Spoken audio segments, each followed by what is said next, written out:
വിഷ്ണു, വോട്ടെടുപ്പ് എങ്ങനെ പുരോഗമിക്കുന്നു? എത്ര ശതമാനമായി പോളിംഗ്? മാത്രമല്ല നിരവധി വിഷയങ്ങൾ കൊണ്ട്, പ്രത്യേകിച്ച് വോട്ട് കൊള്ളയുടെയുമായി ബന്ധപ്പെട്ടൊക്കെ നിരവധി വിഷയങ്ങൾ അലയടിക്കുന്ന സമയത്ത് കൂടിയാണ് ഈ ആദ്യഘട്ട വോട്ടെടുപ്പ് പുരോഗമിക്കുന്നത് ബീഹാറിൽ. എന്തൊക്കെയാണ് വിവരങ്ങൾ?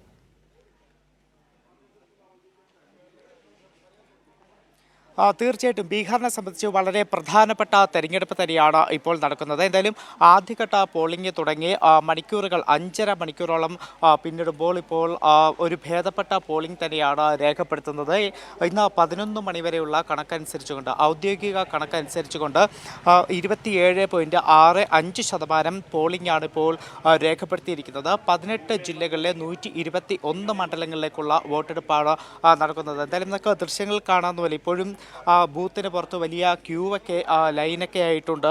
പോളിംഗ് വോട്ട് ചെയ്യാനെത്തിയ ആളുകളൊക്കെ തന്നെ ഇത്തരത്തിൽ ക്യൂ നിൽക്കുന്ന കാഴ്ചകൾ നമുക്ക് മിക്ക ബൂത്തുകളിൽ നിന്നും കാണാൻ സാധിക്കുന്നുണ്ട്. അത്തരത്തിലൊരു ഭേദപ്പെട്ട നിലയിൽ തന്നെയാണ് ബീഹാറിൽ ആദ്യഘട്ട വോട്ടെടുപ്പ് നടക്കുന്നത്. എന്തായാലും ബീഹാറിനെ സംബന്ധിച്ച് ഈ ഒരു ആദ്യഘട്ട വോട്ടെടുപ്പ് അല്ലെങ്കിൽ ബീഹാർ വോട്ടെടുപ്പ് വളരെ നിർണായകമാണ്. അത് മഹാഗഡ്ബന്ധനും അതോടൊപ്പം തന്നെ NDAയ്ക്കും വളരെ നിർണായകമായിട്ടുള്ള തെരഞ്ഞെടുപ്പാണ്. പ്രത്യേകിച്ച് നിരവധി വിഷയങ്ങൾ, അതായത് ഈ ഒരു വോട്ടർ പട്ടിക പരിഷ്കരണത്തിന് ശേഷം ഏകദേശം 65 ലക്ഷത്തോളം ആളുകളെ പട്ടികയിൽ നിന്ന് പുറത്താക്കിയതിനു ശേഷമുള്ള ആദ്യത്തെ ബീഹാർ തെരഞ്ഞെടുപ്പാണ് ഇപ്പോൾ നടക്കുന്നത്. അതുകൊണ്ട് തന്നെ മഹാസഖ്യത്തിനായാലും NDAയ്ക്കായാലും ഈ ഒരു തെരഞ്ഞെടുപ്പിൽ ജയിക്കുക എന്ന് പറയുന്നത് വളരെ പ്രാധാന്യമുള്ളതാണ്. അതോടൊപ്പം തന്നെ ഈ തെരഞ്ഞെടുപ്പിൽ മറ്റൊരു പ്രധാനപ്പെട്ട വിഷയം JDUവിൻ്റെ ഭാവി നിർണ്ണയിക്കപ്പെടും എന്ന് തന്നെയാണ്. കാരണം ഇത്തവണ NDA അധികാരത്തിൽ വരികയാണെങ്കിൽ നിതീഷ് കുമാറിനെ മുഖ്യമന്ത്രിയാക്കില്ല എന്നൊരു കാര്യം നേരത്തെ തന്നെ വലിയ വിമർശനങ്ങളൊക്കെ തന്നെ, അല്ലെങ്കിൽ അത്തരം ആരോപണം മഹാസഖ്യം ഉന്നയിച്ചിരുന്നു. അതോടൊപ്പം തന്നെയാണ്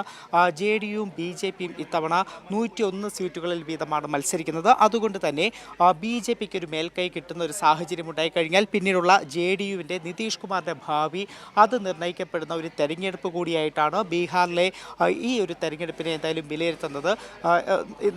ഈ തുടക്കത്തിൽ സൂചിപ്പിച്ച പോലെ തന്നെയാണ് ഏറ്റവും പ്രധാനമായിട്ടുള്ള ഒരു ബീഹാർ തെരഞ്ഞെടുപ്പ് തന്നെയാണ് ഇപ്പോൾ നടക്കുന്നത്. എന്തായാലും രാവിലെ 7 മണിക്ക് തുടങ്ങിയ പോളിംഗ് വലിയ പ്രശ്നങ്ങളൊന്നും തന്നെ ഇതുവരെ റിപ്പോർട്ട് ചെയ്യപ്പെട്ടിട്ടില്ല. ഇപ്പോഴും ഒരു ഭേദപ്പെട്ട പോളിംഗ് തന്നെയാണ് നമുക്ക് ബീഹാറിൽ കാണാൻ കഴിയുന്നത്.